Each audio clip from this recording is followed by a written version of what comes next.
السلام علیکم ورحمۃ اللہ وبرکاتہ۔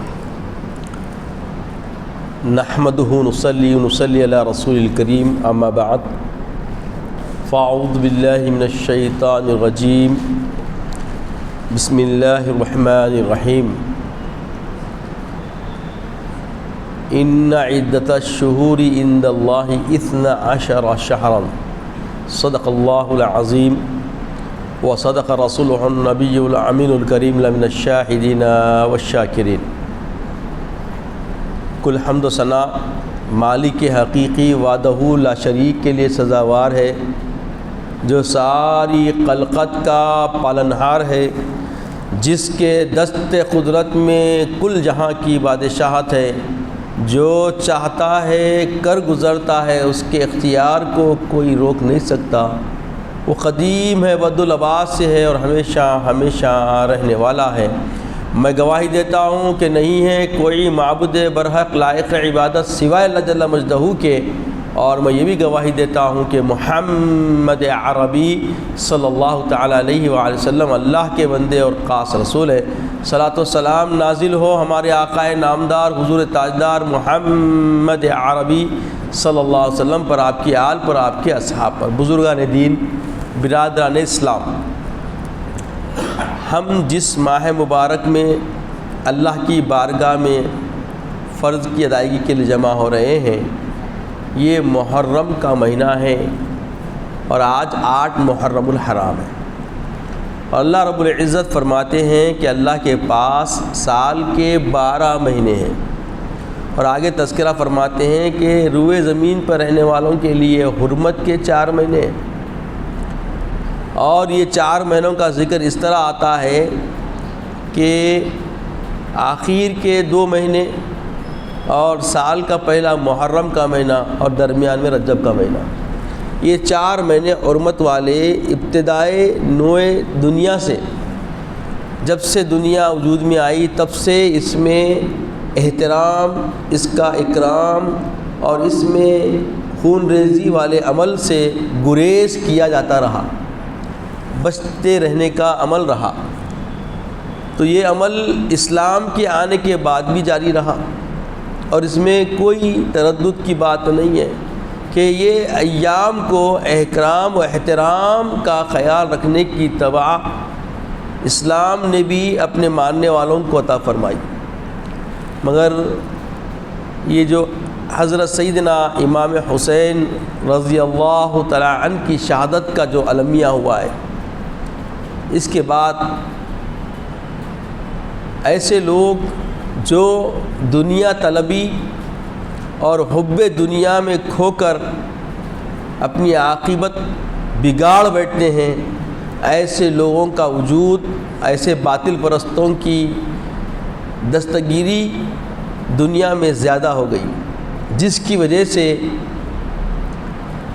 بندگان خدا کے لیے حق اور باطل کی پہچان عیاں بھی ہوئی اور روشناس بھی ہوئی۔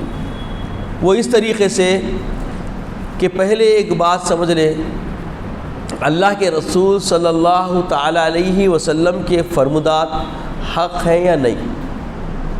سب سے پہلے ہر مومن مسلمان کو اپنے عقیدے کے اندر یہ درستگی ضروری ہے کہ ہم آقا علیہ السلام کو حق مانتے نہیں مانتے۔ جب حق مانتے ہیں تو آقا علیہ السلام کے جو ارشادات ہیں وہ بھی حق ہیں، اور اللہ کا فرمان ہے، نص قطعی ہے کہ وما آتاکم الرسول فخذوا وما نہاکم عنہ فانتہوا۔ جو آقا علیہ السلام وہ جو کا توں لے لے، اور جس سے منع فرما دے اس سے باز آ جائے۔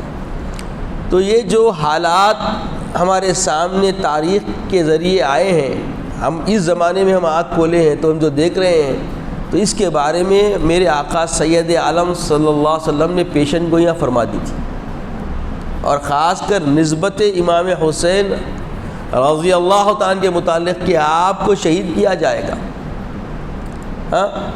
تو اب جو آقا علیہ السلام کو اللہ کی طرف سے الہام ہو گیا، وہی ہو گئی، اب یہ مسلمہ بات ہو گئی، یہ ناممکن کام نہیں ہے اب۔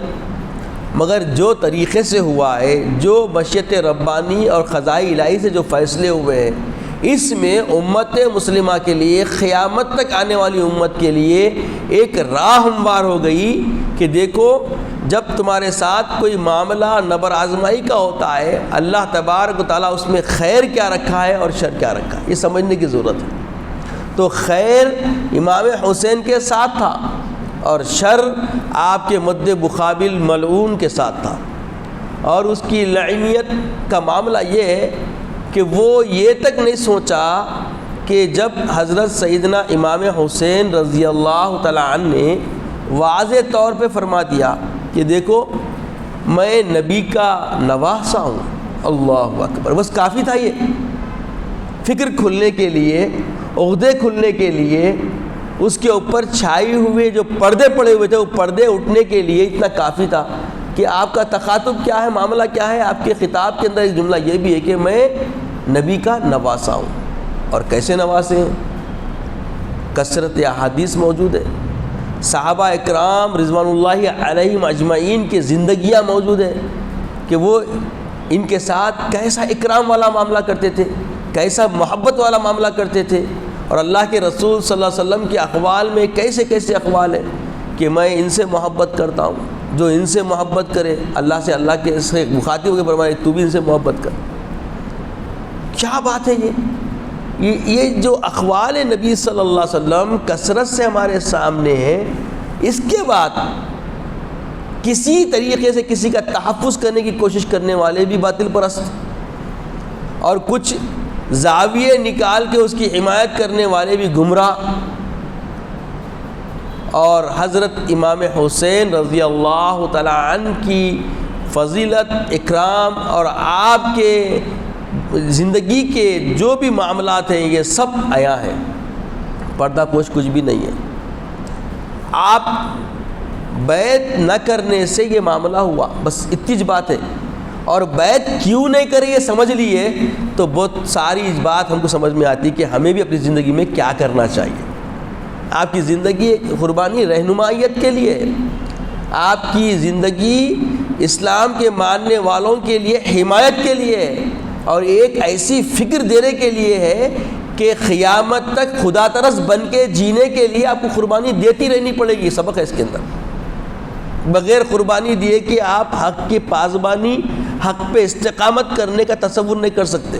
یہ دنیا ہے، دنیا میں آپ کو آزمائشیں آئیں گی، ان آزمائشوں میں کھرے اتر گئے تو آپ کی زندگی مقبول ہو جاتی۔ اب دیکھیے امام حسین رضی اللہ تعالیٰ عنہ کی شہادت یہ دن کو اور اہم کر دی۔ ویسے عاشورے کا دن جو ہے ابتدائے کائنات، جب سے اللہ تعالیٰ کائنات کو وجود بخشا تب سے یہ فضیلت والا دن ہے، اہمیت والا دن ہے، اور قیامت بھی بپا اسی دن ہونے والی ہے، اور اسی دن محشر کا معاملہ ہوگا، اور جتنی بڑی بڑی نعمتیں اللہ تعالیٰ کے کارخانے میں اللہ نے اپنے بندوں کو عطا فرمائی وہ عاشورے کے دن فرمائی۔ کئی انبیاء علیہ السلام کو اپنی تقرب کا معاملہ فرمایا، کس دن؟ عاشورے کے دن۔ عاشورے کی اہمیت ابتدا سے ہے، اور عاشورے کے دن کا روزے کی اہمیت آقا علیہ السلام کی ہجرت کے بعد سے، اور جب سے اللہ کے رسول مکے سے مدینہ شریف تشریف لائے اور جب آپ روزہ رہنا شروع کیے تو تا حیات آپ عاشورے کے دن روزہ رہتے رہے۔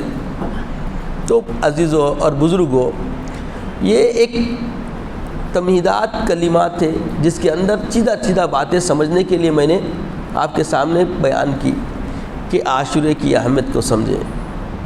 اللہ کے پاس کا نظام کیا ہے؟ اللہ فرما دیا کہ دیکھو اللہ کے پاس 12 مہینے، 4 مہینے حرمت والے، اس میں سے محرم الحرام بھی ہے۔ اب محرم حرام کا مطلب کیا ہے؟ حرمت والے بولے تو احترام والے، جیسے ہم کیا بولتے ہیں مکہ المکرمہ کیا بولتے ہیں؟ حرم شریف بولتے ہیں، مدینہ منورہ حرم شریف بولتے ہیں اندر کے حصے، یعنی وہاں پہ احترام، خون خرابہ ایسے معاملے وہاں تصور میں بھی آپ نہیں لا سکتے، اور خاص کر جب وہ حرم کے اندر جب آپ رہتے ہیں تو وہاں جو چلے گا وہ امان۔ تو جب یہ مہینے آتے تو اس مہینوں میں عداوتوں کا کام نہیں کرنا ہے، خدا ترستی کا کام کرنا ہے، خدا کو راضی کرنے والا کام کرنا ہے، ذکر و اذکار زیادہ کرنا ہے، عبادتوں کو کیا کرنا ہے؟ کثرت سے عبادتوں کو اختیار کرنا ہے۔ تو اللہ کے رسول صلی اللہ علیہ وسلم جب محرم کے مہینے میں وہاں پہنچے، دیکھے کہ یہود نصارہ بھی کیا کہ روزہ رہ رہے ہیں. پوچھے ان سے کئی روزہ رہے ہیں تو اس کی وجہ بتا دی انہوں نے کہ اس دن ہمارے نبی مکرم کو جو ہے نا اللہ تعالیٰ آزادی عطا فرمایا تھا, دشمن کے ظلم سے نجات عطا فرمایا تھا, اور اس کے شکر میں ہم کیا کرتے ہیں, روزہ رہتے ہیں. تو بولے تم سے زیادہ حقدار تو اس کے ہم ہیں. پھر آقا علیہ السلام کی سنت بن گئی. اب قیامت تک آنے والے امتیوں کے لیے عاشورے کی اہمیت یہ ہے کہ عاشورے کے دن روزہ رہنا. تو آقا علیہ السلام کی یہ نصیحت بھی ہے, یہ حکم بھی ہے کہ ایک دن پہلے ایک دن بعد کا بھی روزہ رہنا. صرف یہ کس کے لیے, خاص کر عاشورے کے واسطے, کہ 9-10 رہو یا 10-11 رہو. کیوں کہ ایک دن کا روزہ رہنا یہودیوں کی علامت ہے, تو ہمیں ان کی علامت نہیں بننا ہے. ہماری اپنا تشخص کیا ہے, ہماری اپنی پہچان ہے. تو ہم 9-10 یا 10-11 روزہ رکھنا یہ سنت ہے. تو یہ بات سمجھنے کی ہے کہ پھر آقا علیہ السلام نے اس کی فضیلت بیان فرما دی کہ جو عاشورے کے دن کا روزہ رہتا ہے سال بھر روزہ رہنے کا ثواب ملتا ہے. تو یہ بڑی اہمیت والی بات ہے. آقا قاسم ہے, آپ فرماتے ہیں اللہ مجھے دیتا ہے, میں کیا کرتا ہوں, بانٹتا ہوں. تو آقا علیہ السلام بانٹے ہمارے کو. تو اب یہ روزہ رہنا سنت ہے. تو لوگوں کے اندر اتنی بدعتیں جگہ کر لی. اب یہ مروجہ حالات آپ دیکھیں گے کہ جب آپ عاشورے کے روز نکلے, لوگ بہت سارے کھانے پینے کا اہتمام کرتے. یہ برسہ برس سے ہمارا مشاہدہ ہے. اپنی نسلوں کو ہم گمراہ کر رہے ہیں. نسلوں کو نہیں معلوم کہ عاشورے کے روز روزہ رہنا رسول کی سنت ہے. اس کے اوپر کوئی چشمہ چلا ہوا نہیں ہے, مگر یہ بات اتنی پوشیدہ بن گئی لوگوں کو معلوم نہیں ہے, اور لوگ اپنی نسلوں کو بتا نہیں رہے ہیں. لوگ کا مطلب یہ سرے راہ ہمارے جو بھائی ہیں رہتے ہیں, مسلمان بھائی جو سبیلیں کھڑا کرتے ہیں, سبیلیں بانٹتے ہیں, تو لوگ دیتے ہیں. اب بچے بولتے ہیں نہیں کھاتے, کوئی بولے بھائی میں روزہ ہوں, وہ تو وہاوڑا ہے بول دیتے ہیں. نئے نئے تو تانے کس دیتے. تو یہ تانے کسنا, یہ جملے بولنا جو محلوں میں ہمارے ملتا, اس کی علت کیا ہے, علم نہیں. یہ بات سمجھ آ رہی نا. کبھی آپ کا مشاہدہ ہوا نہیں معلوم, مگر کثرت سے سریرا ہمارا مشاہدہ. یہ باتیں بھی سمجھنے کی ہے, کیونکہ ہماری نسلوں کو نہیں معلوم کہ عاشورے کے روزے کی اہمیت کیا ہے. یہ جو نئی نسل آ رہی ہے ان کو اس کے بارے میں علم نہیں ہے. ان تک پیغام پہنچانا ہے. یہ کس کا کام ہے, ماں باپ کا کام ہے. اور ماں باپ بھی پہلے کیا ہوتا تھا, ہر مہینے کے اہم دنوں میں خانقاہوں کے ذریعے, مساجد کے ذریعے پیغام ملتا تھا کہ اس کی اہمیت کیا ہے. وہ آنے سے پہلے وہ چیزیں بتا دی جاتی تھی. اب دیکھیے عاشورے کا روز آنے سے پہلے آپ کو اہمیت معلوم ہو رہی ہے. تو عاشورے کے دن اہتمام ہونا چاہیے. اور عاشورے کے دن کے بارے میں یہ بھی آیا ہے کہ جو اس دن اپنے اہل و عیال کے وقت بارے میں اپنے ہاتھ کو کشادہ کر کے خرچ کرتا ہے, اللہ برکت بھی عطا فرماتا, برکتیں بھی ملتی ہے عاشورے کے دن. اور عاشورے کے دن کی اہمیت بہت ہے ابتدائی دنیا سے. یہ بات کوئی چھپی ہوئی ڈھکی ہوئی نہیں ہے. تو اب یہ جو سانحہ ہوا, یہ سانحہ ہونے سے کیا ہو گیا, اور اہمیت بڑھ گئی کہ اگر امام حسین رضی اللہ تعالیٰ عنہ بیعت کرتے تو کیا ہوتا, بیعت نہ کرنے سے کیا ہوا. بیعت نہ کرنے سے یہ بات سامنے آ گئی کہ دنیا داری میں آگے بڑھنے والا دنیا دار کتنا ہی طاقتور بن جائے, دین داری پہ تسلط حاصل نہیں کر سکتا, خدا پرستی پہ تسلط حاصل نہیں کر سکتا. اوامر و منہیات کا اہتمام کرنے والے مومن پر اختیار نہیں ہو سکتا. اللہ تعالیٰ ان کے لیے حمایت کرنے والا ہوتا ہے. اللہ تعالیٰ کی دستگیری ان کے ساتھ ہوتی ہے جو اللہ کے لیے خدا پرستی طلب کر کے اللہ کے راہ میں حق کی پاسبانی کرنے کے لیے اپنے قدم جمائے رکھتے. جیسا حضرت سیدنا امام حسین رضی اللہ تعالیٰ نے اپنی اولاد کو قربان کرنا پسند فرمائے, مگر اس کے ہاتھ میں بیعت کرنا پسند نہیں فرمائے. اس کی علت کیا تھی کہ ایک ایسا شخص حاکم بن گیا مسلمانوں کا جو نہ شریعت کی پاسبانی کرتا تھا, نہ شریعت کا کوئی لحاظ رکھتا تھا, اور نہ ہی اس کے اندر کوئی ایسے اوصاف تھے جو دینداری کے اندر اس کے لیے کمال بتاتے ہو. کئی اعتبار سے وہ فسق و فجور میں بالکل بدتر زندگی کا اس کا مزاج تھا. اگر ایسے لوگوں کو اپنا حاکم بنایا جائے تو امت کے لیے گمراہی کے راستے کھل جاتے. بس یہ بنیادی پہلو تھا. اسی لیے صحابہ کرام رضوان اللہ علیہم اجمعین میں بھی یہ معاملہ دیکھا گیا کہ آپ کی حمایت میں رہے صبر ہے, مگر ظالم کے ظلم کو دیکھتے ہوئے کھل کے حمایت کرنے کا مزاج نہ ملا. اس کی وجوہات بھی رہے. اب یہ باتیں ہوتی بہت ساری، وہ بعض ناپیکار لوگ آج بھی تاریخ کے پنوں کو بھی پلٹ دیتے اور حقیقت کو بھی مٹا دیتے کہ امام حسین رضی اللہ تعالیٰ عنہ جو ہجرت فرمائے مکہ شریف سے، آپ جو ایران کی طرف جانے کا جو ارادہ فرمائے، عراق کی طرف جانے کا جو ارادہ فرمائے، تو یہ بنیادی پہلو کیا ہے؟ جب اس وقت کوفہ تھا، وہ کوفہ کیوں گئے؟ ایک سوال. تو آپ کے پاس 3 تھیلی بھر کے خطوط آئے، اس کا کوئی انکار نہیں ہے. جو خیمے جلائے گئے اس کی بنیاد کیا تھی؟ شہادت کے بعد خیمے کیوں جلائے گئے؟ وہ خطوط کا ڈر تھا ان کو. اگر یہ خطوط یزید کے ہاتھ لگتے تو سب کے سر قلم ہو جاتے کہ امام حسین کو بلانے والے بھی یہی تھے. اسی لیے بڑے لوگ بولتے ہیں الکوفی لا یوفی. ایک مشہور بات ہے، کوفہ کے مزاج ایسا ہے کہ وفا والے نہیں ہیں یہ لوگ اس سے پہلے حضرت سیدنا علی کرم اللہ وجہہ الکریم کے ساتھ بھی بے وفائی کر چکے تھے. یہ ساری باتیں حضرت امام حسین رضی اللہ تعالیٰ عنہ کے سامنے اجلہ صحابہ عبداللہ بن زبیر، عبد الرحمن بن عوف سب جنے رکھے پورا، مگر اس کے باوجود آپ جو ہے بولے کہ حجت کا معاملہ ہے، اتنے خطوط آ گئے، اگر میں نہیں پہنچوں گا تو معاملہ کیا ہوگا؟ میرے کو جواب دینا ہوگا نانا جان کو، محشر میں پوچھا جائے گا تو کیا بولوں گا؟ خدا ترس لوگ ہمیشہ پاس و لحاظ رکھتے سامنے والوں کے مطالبات کا.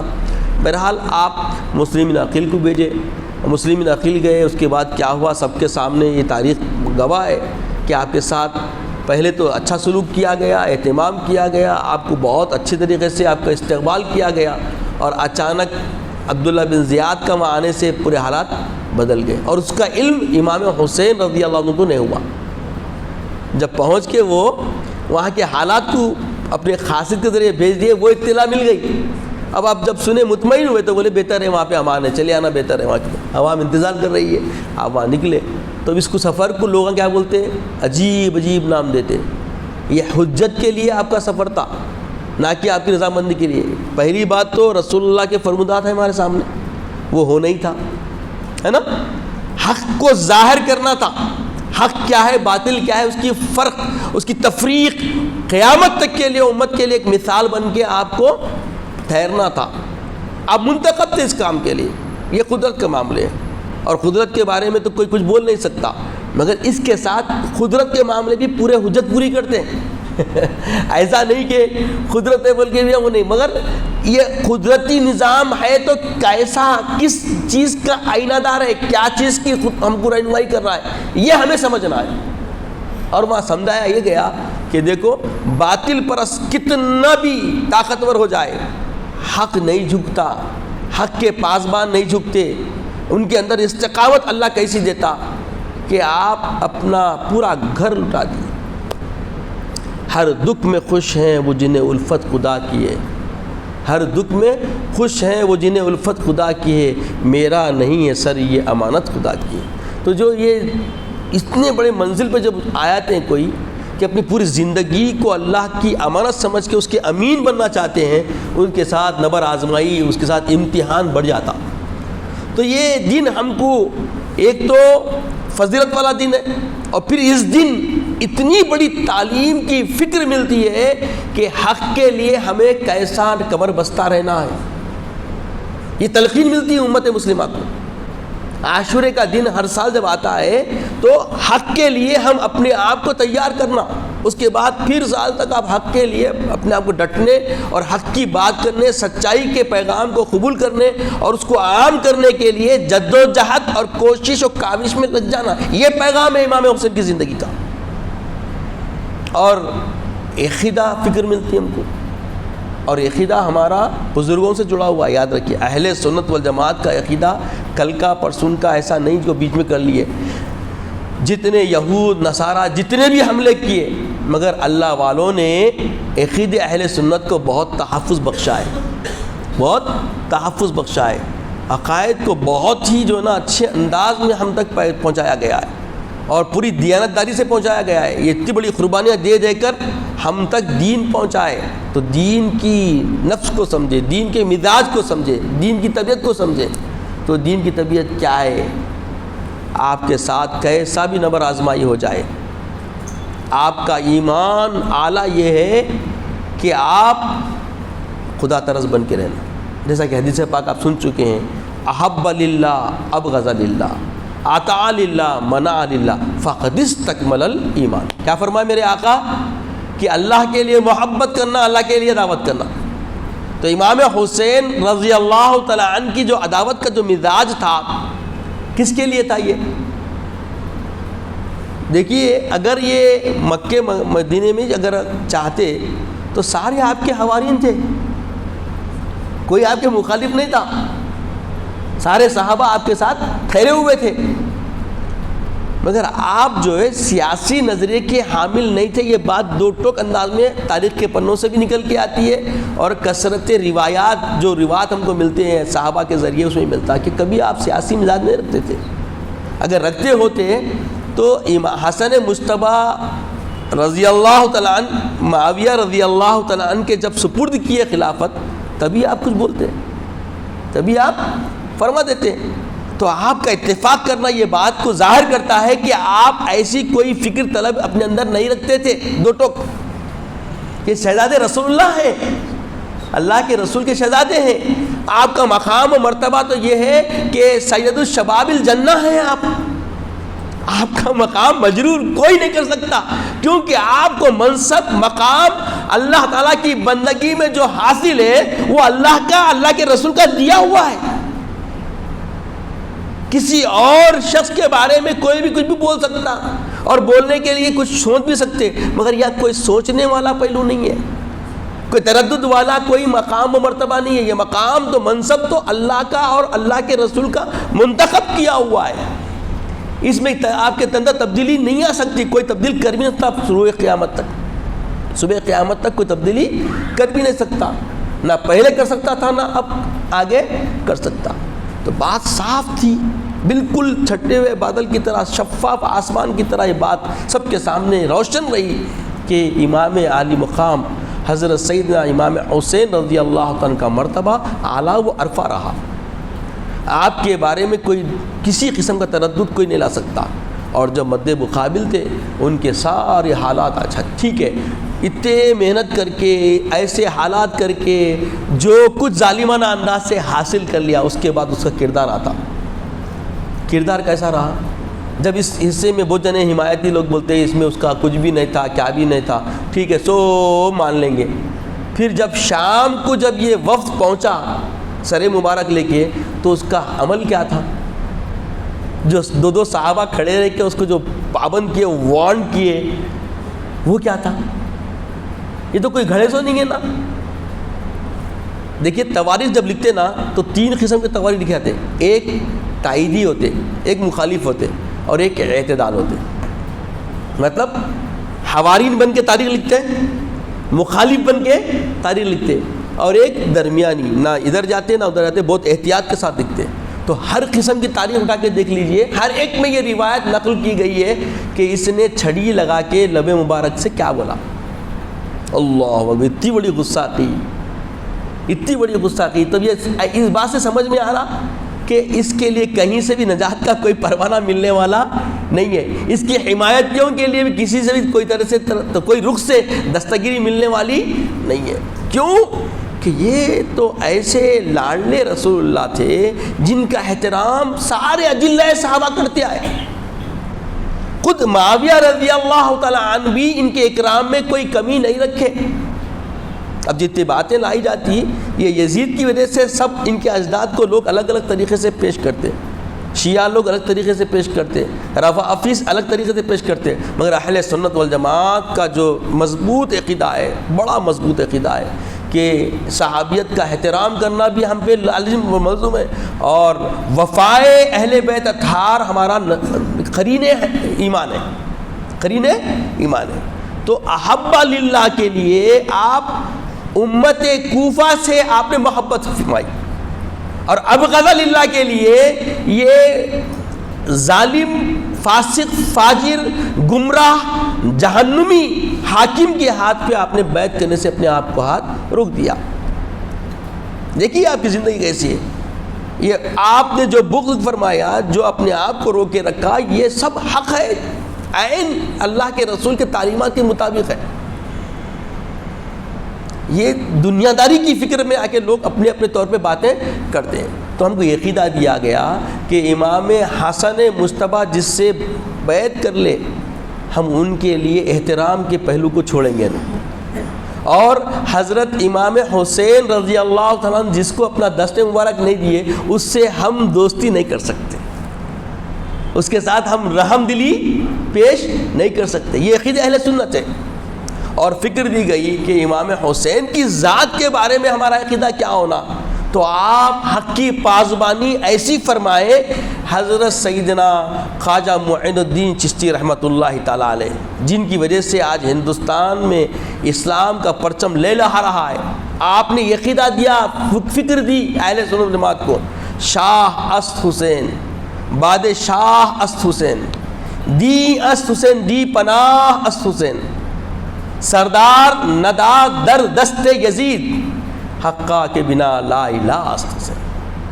یہ امام حسین کی زندگی کے بنیادی اساسی پہلوؤں کو سمٹ کر ایک کوزے میں رکھ کر ایک ربائی کی شکل میں قیامت تک آنے والی امت کو حضرت سیدنا معین الدین چشتی رحمۃ اللہ علیہ نے عقیدہ راسخہ دے دیا. اب اس کے بارے میں بھی لوگ بہت سارے بولتے ہیں، اپنی اپنی فکر سے باتیں لیتے. شاہ است حسین مان لیتے، بادشاہ است حسین بھی مان لیتے، دی است حسین، دی پناہ حسین کیسا ہوتا بولتے. اگر امام حسین اس وقت باطل پرست کے ہاتھ پہ بیعت کر لیتے، سوچئے حالات کیا بنتے. اب دیکھیے اس وقت کی حالات، دیکھیے پورے ورلڈ کے اوپر نظر ڈالیے آپ، دنیا کے اوپر سوشل میڈیا عام ہے. کس کا ساتھ دے رہی دنیا؟ کیا ہو رہا ہمارے بھائیوں کے ساتھ؟ مسلمان پورے جسم کی طرح ہے، کہاں ہے بھائی درد دکھ رہا؟ وہ منہ سے پکارا کر رہے ہیں، خالی پکارنے سے درد کیا ہے، کہاں ہے، کیا حالات ہو گئے؟ پورا جنگل بن چکا ہے، چٹیل میدان بنا دیا گیا ہے، صحرا کر دیا گیا ہے پورے ملک کو. مگر پورے آواز نہیں ہے. کس کی حمایت کر رہے ہیں بولیں گے؟ اب کیوں نہیں کر رہے سب؟ کیوں نہیں اٹھ رہا منہ؟ یہ خالی ایک جھلک ہے کربلا کے معرکے کو سمجھنے کی. یہ کربلا کے معرکے کو سمجھنے کی ایک جھلک ہے خالی. ابھی بھی اللہ تعالیٰ رکھا، دیکھیے نشانی بنا کر.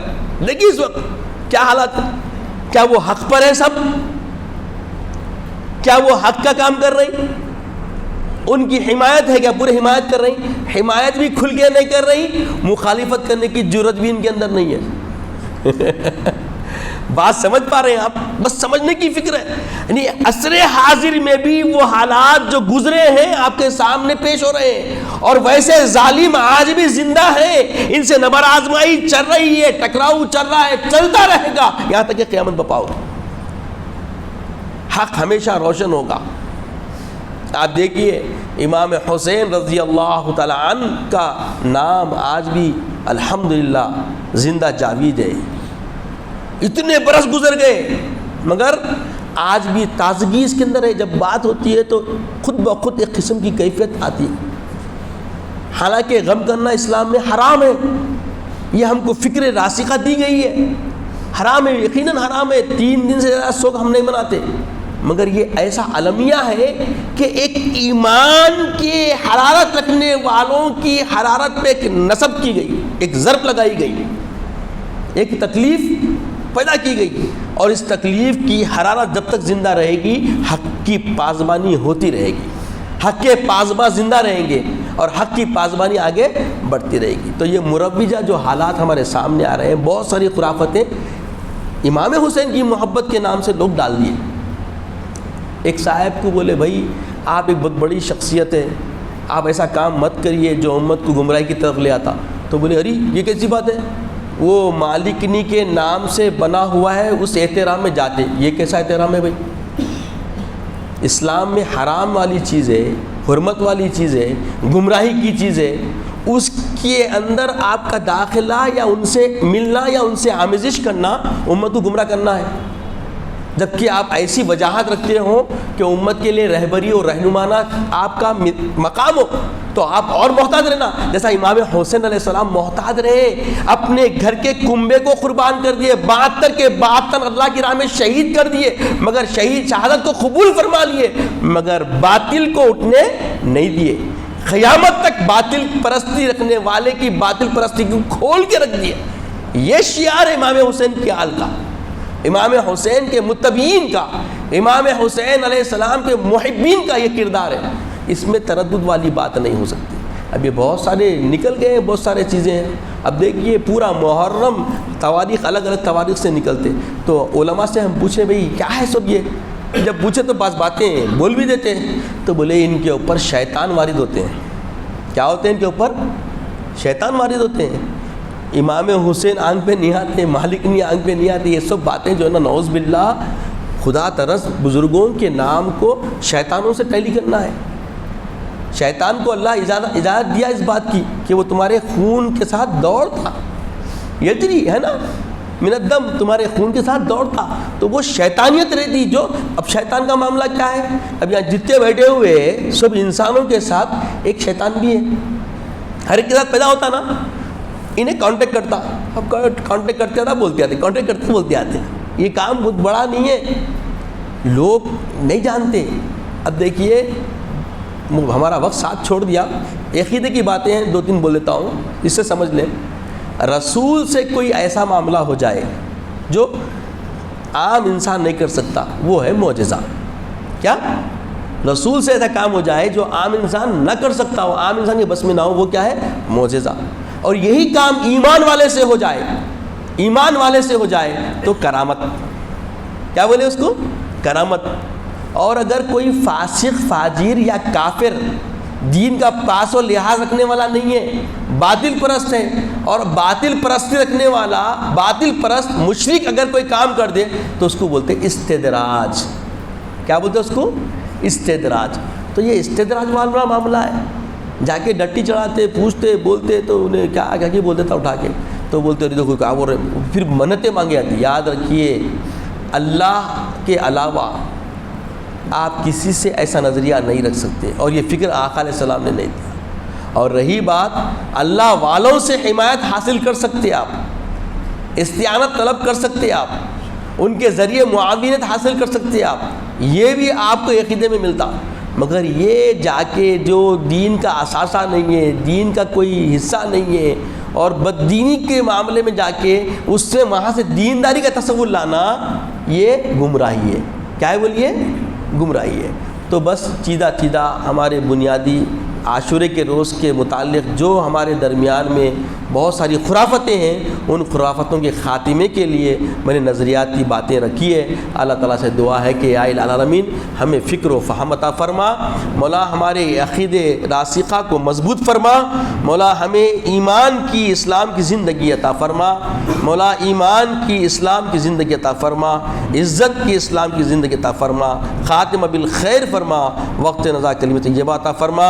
اپنے حبیب پاک صلی اللہ علیہ وسلم کا دیدار عطا فرما. سبحان اللہ و بحمدہ، سبحان اللہ العظیم، والحمد للہ رب العالمین.